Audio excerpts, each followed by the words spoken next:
Tiga warga asal Jember, Jawa Timur ditangkap jajaran Satreskrim Polres Klungkung lantaran mencuri di 18 TKP di Bali. Dua dari tiga pelaku terpaksa ditembak petugas lantaran sempat melawan saat ditangkap. Muhammad Usman, Anang Hidayat, dan Soleh Saiful, ketiga warga asal Jember, Jawa Timur ini ditangkap jajaran Satreskrim Polres Klungkung masing-masing di rumahnya di Jember. Mereka bertiga ditangkap lantaran terbukti mencuri di 18 TKP berbeda di Bali. Dua dari tiga pelaku ini terpaksa ditembak petugas di bagian kaki lantaran sempat melawan saat hendak ditangkap. Dengan modus berpura-pura sebagai penjual produk pembersih kerak, mereka biasanya melancarkan aksinya dengan menyasar sekolah-sekolah, perkantoran, dan puskesmas. Setiap pelaku mempunyai perannya masing-masing seperti bertugas menawarkan produk dan bertugas sebagai sopir. Saat korban lengah, pelaku pun mengambil barang-barang berharga dan membawanya kabur dengan menggunakan mobil.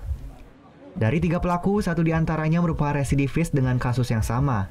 Dari tangan pelaku, polisi berhasil mengamankan sejumlah barang bukti, antara lain sejumlah produk pembersih kerak, belasan laptop, proyektor, belasan flash disk, surat-surat kendaraan, serta satu unit mobil sewaan untuk beraksi.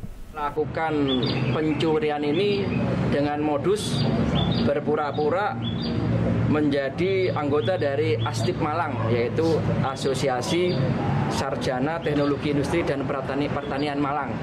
Jadi menawarkan cairan pembersih kerak. Sasaran mereka adalah perkantoran-perkantoran, sekolah-sekolah, dan puskesmas di wilayah Bali, jadi seluruh provinsi Bali. Saat ini pihak kepolisian masih terus mengembangkan kasus ini lantaran jumlah pelaku diduga lebih dari 3 orang.